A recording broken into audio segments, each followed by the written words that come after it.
Mobile games on smartphones and tablets are all the rage these days, but a touchscreen is no replacement for the bond between a man or woman and a game controller. I'm Donald Bell, and in this CNET Top 5, we're paying respect to the all-time greatest console game controllers. Starting off at number 5, the Atari 2600 joystick. This guy's a classic. It had its limitations, and it kind of looked like it was carved from a piece of Darth Vader, but because absolutely anybody could use it, this controller ushered in the first wave of mainstream console gaming. In many ways, mobile games have brought us back to the Atari's one-button philosophy. At number 4, the Super Nintendo Entertainment System.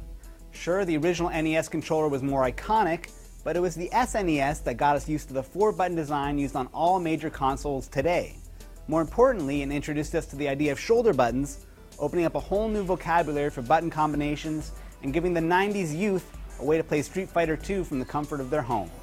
Number 3 is a bit controversial. The CNET UK piece I originally based this list on gave the number 3 slot to the Nintendo 64 controller, but our CNET gaming experts Dan Ackerman, Scott Stein, and Jeff Bakalar threatened to stop talking to me if I didn't give this one over to the Sega Dreamcast.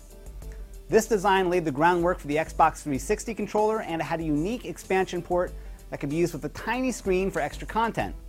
It was way ahead of its time, and that's why it's on the list. At number 2, and this was a hard choice, the PlayStation DualShock in all of its forms.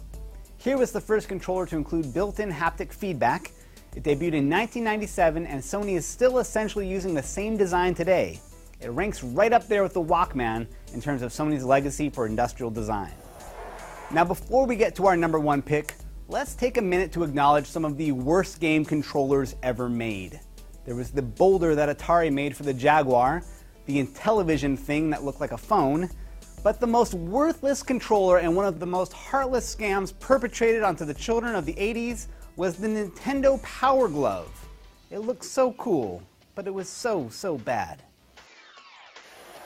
And now, the number 1 game controller as confirmed by popular vote on top5.cnet.com.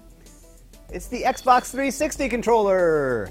Now, unlike Sony, Microsoft had to go through a few revisions before they nailed it, but they delivered built-in wireless control a year before the PlayStation, and because the Xbox has carried so many blockbuster games, this thing just feels like the embodiment of a great gaming experience. Now, if you want to participate in future Top 5 polls, you can subscribe to my updates on Facebook, or just make it a habit to check back at top5.cnet.com. I'm Donald Bell. Thanks for watching.